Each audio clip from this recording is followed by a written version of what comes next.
आप सभी का स्वागत है विशाल विद्यापीठ पर। आज हम चैप्टर 9 को कवर करने वाले हैं, त्रिकोणमिति के अनुप्रयोग। इस चैप्टर को हम बिल्कुल बेसिक से एडवांस की ओर पढ़ेंगे। तो इस वीडियो में आपको इस टाइप के सारे क्वेश्चंस आ जाएंगे।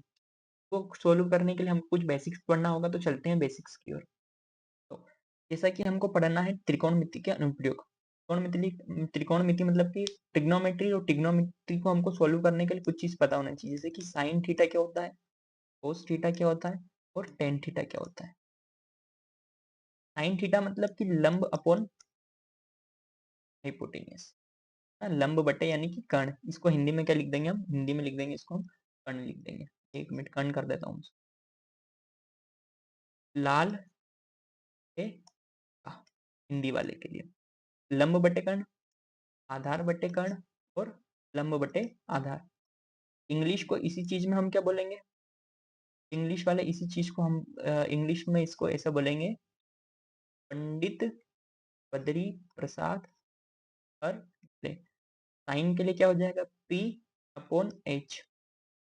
पी कोस के लिए हो जाएगा पी अपॉन एच और बी अपॉन बी। अब ये आपको पता है कि लंब आधार लंब क्या होता है, कर्ण कर्ण क्या होता है। उसको बनाने के लिए मैं आपको राइट एंगल ट्रायंगल बनाकर बता देता हूँ। राइट एंगल ट्रायंगल बना के, ये हो गया बेस, ये हो गया परपेंडिकुलर, ये हो गया हमारे पास हाइपोटेन्यूस। ये जो लाइन है पूरी बिल्कुल स्ट्रेट लाइन है ना, पूरी स्ट्रेट लाइन है। यहाँ पर जो एंगल बनता है वो कितने डिग्री का बनता है, 90 डिग्री का। एंगल को हम क्या बोलते हैं, इसको बोलते हैं समकोण त्रिभुज। 90 डिग्री पर बनने वाले क्या त्रिभुज क्या होता है, समकोण त्रिभुज यानी कि राइट एंगल ट्रायंगल। ये जो लाइन दिख रही है आप, स्ट्रेट लाइन, इसको बोलते हैं परपेंडिकुलर और हिंदी में बोलते हैं लंब। ये जो लाइन है इधर वाली सबसे बड़ी लाइन होती है, इसको बोलते हैं अपन इंग्लिश में बोलेंगे हाइपोटेनियस और हिंदी में बोलेंगे हम कर्ण। ठीक है, ये जो जिस पर टिका हुआ है ये पूरा मामला, इसको क्या बोलेंगे, इसको बोलेंगे हम आधार, इंग्लिश में बोलेंगे बेस। आशा करता हूँ कि आपको इतनी चीज तो रिकॉल हो चुकी होगी। अब इसको सोल्व करने के लिए हमको कुछ डिग्रियां भी याद होना चाहिए, जैसे कि साइन 30 का मान कितना होता है। तो इस चैप्टर में हमको पढ़ने वाली केवल उतनी ही डिग्रियां मैं इसको बताने जा रहा हूँ। साइन 30 कितना होता है, टेन 30 डिग्री कितना होता है, टेन 60 कितना होता है और कोस 60 कितना होता है। फिर इनके अलावा डिग्री हमको लगी तो उसको हम क्वेश्चंस में ही कवर कर लेंगे। साइन 30 का मान होता है 1/2, टेन 30 का मान होता है 1/√3, टेन 60 का मान होता है √3 और का भी मान कितना होता है 1/2। या फिर एक और ले लेते हैं अपन, साइन 60 का मान कितना होता है √3/2। सारी चीजों की हमको रिक्वायरमेंट पड़ने वाली है। चैप्टर में सबसे ज्यादा जो रोल रहने वाला है वो है इसका डायग्राम का। अगर डायग्राम बनाना हम सीख जाते हैं तो इस टाइप के कितने भी क्वेश्चंस को हम सोल्व कर पाएंगे, है ना। हम बढ़ते हैं हमारे पहले क्वेश्चन की ओर। वीडियो में आपको मैं पहले ही बता देता हूँ, इस वीडियो में हम अप्रोक्स 10 क्वेश्चंस को कवर करने वाले हैं और पूरा 9.1 में हमारे पास 16 क्वेश्चंस है। इस वीडियो में हम पार्ट 1 में 10 क्वेश्चंस को कवर कर लेंगे, रिमेनिंग जो क्वेश्चन है उनको हम नेक्स्ट वीडियो में कवर करेंगे। और इसमें हम मैं कुछ बता देता हूँ आपको बेसिक। इन सारे क्वेश्चंस को निपटाने के लिए आपको अच्छे से क्वेश्चंस को पढ़ना होगा, उसको समझना होगा, ताकि हम सही और सटीक जानकारी डायग्राम बना पाए। इस क्वेश्चंस को आप एक बार पढ़ लीजिए, वीडियो पॉज करके आप क्वेश्चंस को पढ़ लीजिए। क्या करता हूँ कि आपने वीडियो पॉज करके क्वेश्चंस को अच्छे तरीके से पढ़ लिया होगा। तो मैं इसका डायग्राम बनाने की कोशिश करता हूँ। सर्कस कलाकार है जो 20 मीटर लंबी रस्सी पर चढ़ रहा है, जो कसकर खींची गई है। ऊर्ध्वाधर खंभे के शीर्ष से जमीन तक बंधी हुई है। यदि रस्सी द्वारा जमीन स्तर से बनाया कोण कोण 30 डिग्री है तो खंभे की ऊंचाई ज्ञात करना है। सबसे पहले हमको देखना है कि क्वेश्चंस में क्या क्या है, खंभे की ऊंचाई ज्ञात करना है। इन्हीं को जो क्वेश्चन में पूछा उसी से हम डिसाइड करेंगे हमको साइन लेना है, कोस लेना है या फिर टेन लेना है। ठीक है, सभी क्वेश्चंस में राइट एंगल ट्रायंगल तो बनेगा ही बनेगा। ये राइट एंगल ट्रायंगल बन गया। वो कहाँ कहाँ पर रखना है, जैसे कि 20 मीटर लंबी रस्सी है और खंबे के शीर्ष से जमीन तक बंधी हुई है। खंबा का शीर्ष मतलब कि ये वाला पॉइंट, जमीन मतलब कि यहाँ पर, है ना।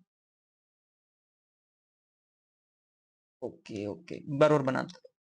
ये हो गया हमारे पास परपेंडिकुलर, परपेंडिकुलर हो गया। के बाद ये हमारे पास यहाँ से यहाँ तक क्या हो गया, बेस हो गया। और यहाँ से यहाँ तक ये हमारे पास क्या हो गया, हाइपोटेन्यूस हो गया। ये खंबे का शीर्ष पॉइंट है, यानी कि टॉप ऑफ द पोल। ये हमारे पास जमीन का पॉइंट है जहां पर रस्सी बांध रखी है, और इस रस्सी की लंबाई कितनी दे रखी है? 20 मीटर दे रखी है। यहाँ पर क्या आएगा? यहाँ पर राइट एंगल ट्रायंगल आएगा, तो हम इसको ऐसा बना देते हैं। ठीक है? तो यहाँ पर एंगल कितना दे रखा है? 30 डिग्री, जो क्वेश्चन में बोल रखा है। यहाँ पर देखो ध्यान से, 30 डिग्री बोल रखा था। कितनी चीज क्लियर हो गई? पूछा क्या है? खंबे की ऊंचाई। खंबे की ऊंचाई मतलब कि ये खंबा है, तो इसकी हाइट ज्ञात करना है। इसी को क्या बोलते हैं हम? परपेंडिकुलर। इसको क्या बोलते हैं अपन? हाइपोटेन्यूस। ठीक है? अब परपेंडिकुलर और हाइपोटेन्यूस यानी कि लंब और कर्ण किस में होता है? लंब अपॉन कर्ण, परपेंडिकुलर अपॉन हाइपोटेन्यूस किस चीज में होता है? वो साइन में होता है। इससे हमको क्या पता चल गया कि हमको लेना क्या है? साइन लेना है, कोस लेना है, या टेन लेना है। ठीक है? ये डायग्राम को मैं अगले क्वेश्चन अगली स्लाइड पर ले लेता हूँ। यहाँ पर एक राइट एंगल ट्रायंगल बना देता हूँ मैं फटाक से। ये हमारे पास राइट एंगल ट्रायंगल बन गया। ये हो गया यहाँ पर 20, यहाँ पर हो गया 30 डिग्री, यहाँ पर हो गया 90 degree.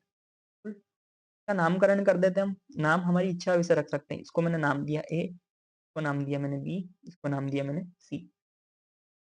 Triangle A B C में एग्जाम में जिस टाइप से लिखना उसी टाइप से मैं आपको बता रहा हूँ। ट्रायंगल एबीसी में यानी कि त्रिभुज एबीसी में, ठीक है? क्या क्या दिया है? गिवन दैट दिया है। क्या क्या दिया है? ए सी कितना दे रखा है? 20 मीटर। फाइंड क्या करना है? A B. ए बी को हमको क्या करना है? फाइंड करना है। और थीटा कितना दे रखा है? 30 डिग्री दे रखा है। ये हमने कहाँ से लिखी? ये सारी जानकारी हमने क्वेश्चंस में से देखा कि 30 मीटर की रस्सी है, 30 डिग्री का कोण है, और फाइंड क्या करना है? ऊंचाई ज्ञात करना है। यहाँ तक तो आपको बिल्कुल भी कोई डाउट होगा ही नहीं। ठीक है? तो हमको पता कैसे करा हमने कि क्या लेना है? हमने पता कर लिया कि P और H निकालना है। तो P और H किस में होता है? साइन में होता है। P अपॉन H को पता चल गया कि हमको क्या लेना है? Sine theta. तो साइन थीटा इक्वल टू क्या होता है? P upon perpendicular upon hypotenuse, यानी कि लंब अपॉन कर्ण। इसी को हम डायग्राम की भाषा में क्या लिख सकते हैं? देखो यहाँ से यहाँ तक ये क्या दे रखा है? हाइपोटेनियस। यहाँ से यहाँ तक क्या दे रखा है? लंब यानी कि परपेंडिकुलर। परपेंडिकुलर की जगह हम क्या यूज कर देंगे? ए बी अपॉन कर्ण की जगह यानी कि हाइपोटेनियस मतलब कि ए सी। ए और सी। थीटा की वैल्यू कितनी है हमारे पास? 30 डिग्री, तो यहाँ पर रख दिया हमने 30। ए बी की वैल्यू हमको फाइंड करना है, तो ए बी ऊपर रख दिया और नीचे का रख दिया ए सी। ए सी की वैल्यू हमारे पास है क्या? है, बिल्कुल है, 20 मीटर दे रखी है। साइन 30 का मान कितना होता है? 1/2। कहाँ से देगा? मैंने याद कर लिया था, है ना? अब भी याद कर लो। साइन 30 1/2। साइन 30 1/2। ए बी की वैल्यू कितनी है? ए बी की वैल्यू हमको तो फाइंड करना है, तो ए बी अपॉन में 20। इसी को आगे यहाँ पर सोल्व कर देता हूँ। 1/2 equal to A B upon 20। Upon का इस साइड जाएगा, तो 20/2 हो जाएगा अपॉन में ए बी। 2 से इसको डिवाइड कर दिया हमने, तो कितने टाइम्स कटेगा? ये 10 टाइम्स। ए और बी, उसका मतलब क्या है? खंबे की ऊंचाई वही पूछी थी हमारे पास, कितने निकल के आई? 10 मीटर। तो लिख देंगे कि खंबे की ऊंचाई हमारे पास कितनी है? 10 मीटर। आशा करता हूँ कि ये वाला क्वेश्चन आपको अच्छे तरीके से समझ में आ गया। ये सबसे बेसिक क्वेश्चन था। पढ़ते हैं हमारे नेक्स्ट क्वेश्चन की ओर।